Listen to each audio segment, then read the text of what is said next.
Prophetic voice of జాయన్లో ఈ రోజుకై నిర్ణయించబడిన వాక్య భాగం కీర్తనల గ్రంథం 106 అధ్యాయం 45 వచనం. వారిని తలంచుకొని ఆయన తన నిబంధనను జ్ఞాపకం చేసుకొనెను, తన కృపా బాహుల్యమును బట్టి వారిని కనికరించెను. ఈ వాక్య భాగం మనం గమనించినట్టయితే ఇక్కడ చూడండి, తన నిబంధనను జ్ఞాపకం చేసుకొనెను. ఇంతవరకు మనకి తెలుసు యెహోవా ఈరే అంటే పోషించే దేవుడని, యెహోవా రాఫా అంటే స్వస్థపరిచే దేవుడని, ఇంకా ఎన్నో పేర్లు, ఇంకా ఎన్నో సద్గుణాలు మన దేవునికి ఉన్నను. ఈ వాక్య భాగంలో ఇంకొక మంచి లక్షణం దేవునిది ఇక్కడ మనం చూడొచ్చు. తన నిబంధనను జ్ఞాపకం చేసుకొనెను. మనల్ని జ్ఞాపకం చేసుకునే మన దేవుడు మనమున్న స్థితిలో మనల్ని వదిలిపెట్టేవారు కాదు.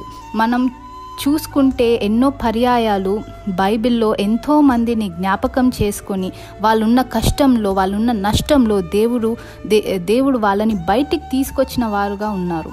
మనం చూస్తే ఈ వాక్య భాగంలో ఇశ్రాయేలు పాపం చేసి వాళ్ళ పాపం బట్టే వాళ్ళు చెరపట్టిపోయినను దేవుడు ఎంతో వాళ్ళ పట్ల కృపా బాహుల్యం బట్టి వాళ్ళకి చేసిన నిబంధనను గుర్తు చేసుకొని, జ్ఞాపకం చేసుకొని వారిని మళ్ళా తిరిగి వాళ్ళ దేశానికి తీసుకొని వచ్చినట్టు మనం ఇక్కడ చదువుతాం.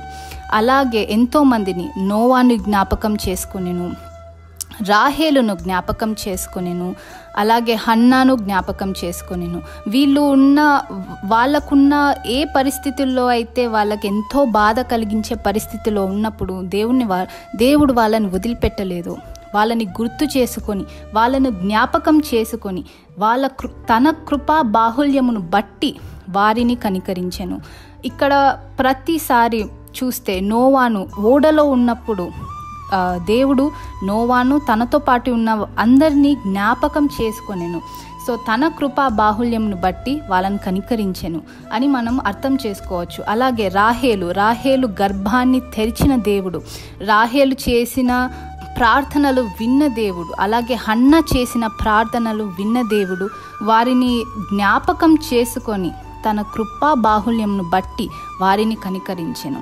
అలాగే మనకి ఏ స్థితిలో మనమున్నా, మనకి ఏ సమస్యలున్నా, ఈరోజు మారడం లేదు, ప్రతిరోజు ఇంతే ఉంది, నా జీవితం మారలేదు అని మీరు అనుకుంటా ఉంటే దేవుడు మీకు ఈరోజు ఇస్తున్న వాగ్దానం ఏమిటంటే తాను జ్ఞాపకం చేసుకునే దేవుడు.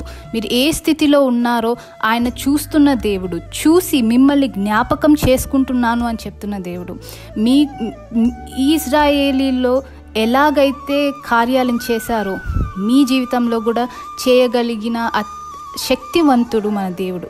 సో అలాంటి దేవుడిని మనము కీర్తిస్తే తన కృపా బాహుల్యమును బట్టి మన జీవితంలో ఎన్నో అద్భుతాలను మనం చూడొచ్చు.